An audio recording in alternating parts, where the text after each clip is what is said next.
So through my numerous videos on my Tacoma, a really common question I get is about the jacking points and where to jack it up at and put jack stands in order to support it. So in this midweek video, that's what we're addressing. Let's get to it.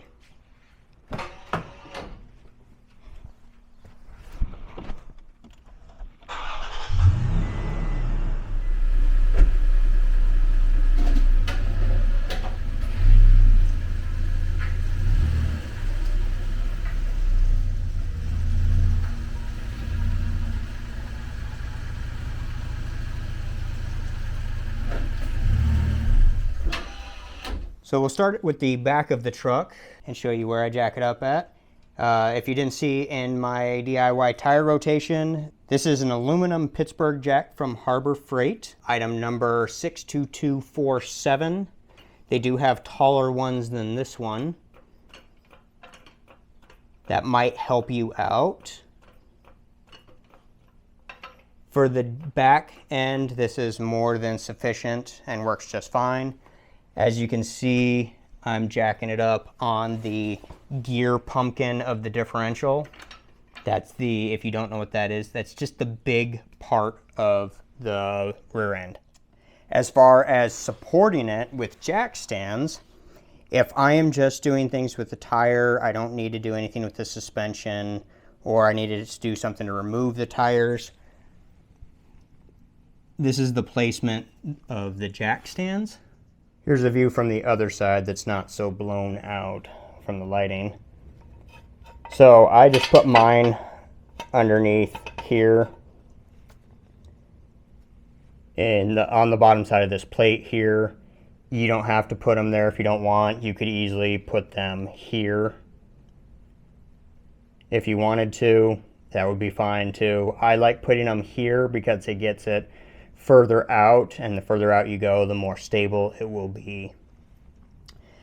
Now, if you're doing something where you're doing a lift to your Tacoma and you need to be working on the leaf springs and you need to remove this plate and have the differential be able to move, then you're not going to want to put them there.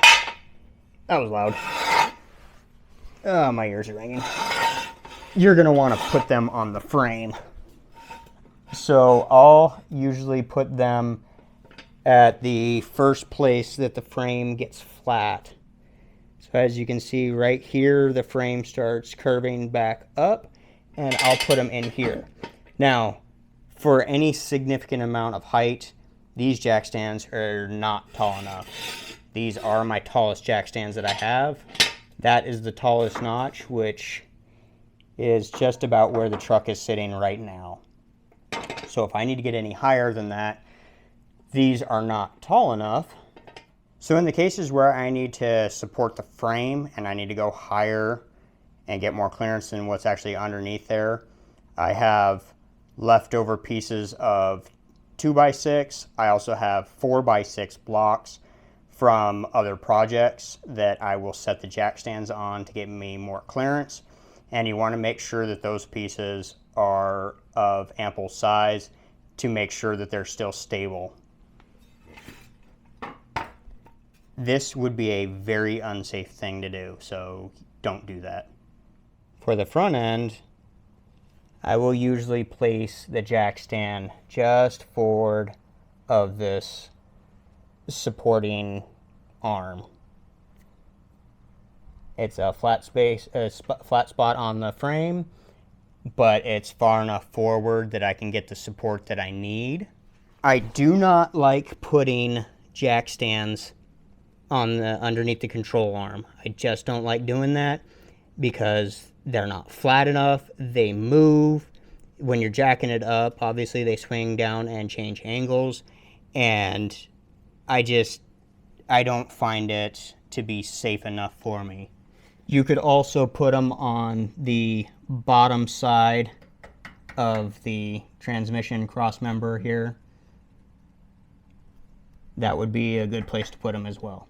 Now, when it comes to jacking the front end up, it gets a little trickier because obviously the tires swing down more when you're jacking the back end up, the tires go up with it. Since you're jacking on the bottom side of the differential, the tires go up with it. So it takes a lot more height in order to get the front end up off the ground. My jack is not tall enough, so what I had to do is use a block of wood to give me that extra height. Now, if you don't have a jack, you can always just buy a taller jack to get around that.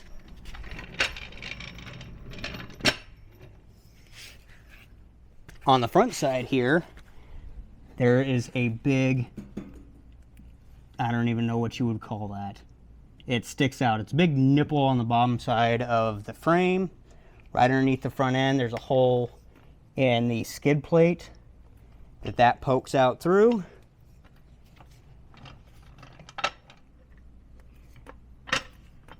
And then I just center the jack on that and jack it up from right there. Now the tips and locations for jacking up the back end of the Tacoma, that's going to apply no matter what year Tacoma you have, whether it's first gen, second gen, or third gen. Jack it up from that differential, you'll be good to go. Support it underneath the differential, also you'll be good to go. As far as the frame, that's also going to apply to whatever year you have, or even any other type of vehicle you have that's got a frame. Support it underneath good points on the frame, underneath 4 points, and you'll be good. Just make sure that they're solid and flat. And as far as the front end of the Tacoma goes, I am not sure if the second gen has that same like nipple or nodule thing hanging down, whatever you want to call it. I don't know about that. I only know about the third gen. That works fine for me. My first gen, the cross member actually dropped down below it. That was a good place to jack up on my first gen. That was nice and solid. So I hope this short midweek video helps some of you guys out there figure out where you need to jack up your Tacoma at, and be sure that you're supporting it with jack stands and be safe. I admit it, I get a little lazy when I'm doing rotations. I don't put jack stands in the front, I put them in the rear because I only have one jack. I'll jack up the rear, support it, jack up the front end, and just support it with the jack. Just be really careful what you're doing, because you're trusting your life to O-rings if you crawl underneath that thing. So just be really careful. I don't advise you guys do that, but you take your safety into your own hands and do whatever you want. But that's how I do it. So I guess that does it for this video. Keep an eye out for Sunday. I think we're doing the seat jackers for the front seat. I'm not positive. I have several videos that I need to edit. We recorded a bunch when we went camping. So keep an eye out for Sunday's video, and we'll catch you on the next one. See ya.